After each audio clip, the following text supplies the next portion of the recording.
बेटे का शादी किया, अभी बहू आई और फिर बहू बेटे के पक्ष में हो गई या बेटा बहू के पक्ष में हो गया, और माता पिता से एक रूखापन, ऐसी स्थिति में जिसको पाला पोसा बड़ा किया और जब उसकी तरफ से कटुता होती है तो महाराज जी जब बड़ा हृदय वृदीन। आपकी समस्या नहीं है, बहुत माता पिताओं की समस्या है। कोई विशेष श्रद्धावान अपने ऐसे माता पिता की सेवा कर पाता है, नहीं तो बहू सास को पीट रही है, बेटा माँ पिता को मार रहा है लात डंडों थप्पड़ों से। बेटा और बहू भी तो एक दिन बूढ़े होंगे।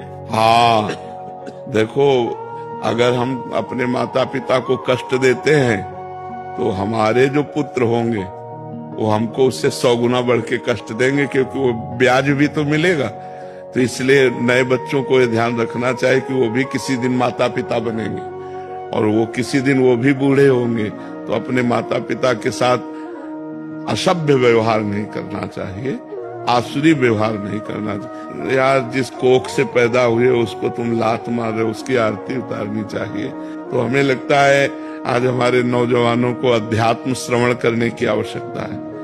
शास्त्र श्रवण करें, संतों की बात सुने, जिससे समझें तो माता पिता कौन है। माता पिता की आराधना से भगवान विट्ठल आज जो महाराष्ट्र में विराजमान है वो माता पिता की आराधना से ही प्रकट हुए। पुंडरीक नाम के एक भगत अपने माता पिता को भगवान मानकर आराधना करते थे, तो भगवान स्वयं चलकर दर्शन देने आए। जो विट्ठल रूप में है ना, वो स्वयं दर्शन देने आए। माता पिता की आराधना भगवान की आराधना है, पर कलयुगी बच्चे नहीं समझ पा रहे हैं। वो अपने माता पिता को दुख दे रहे, तो उनके बच्चे उनको दुख देंगे।